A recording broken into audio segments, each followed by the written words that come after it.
You ask Tiger to solve. This deals with linear equations with one unknown.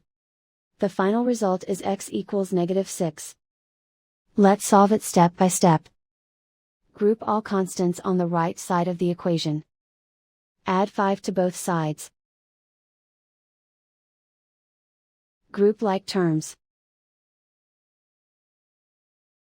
Simplify the arithmetic.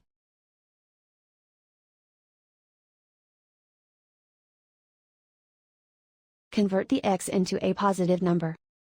Multiply both sides by -1.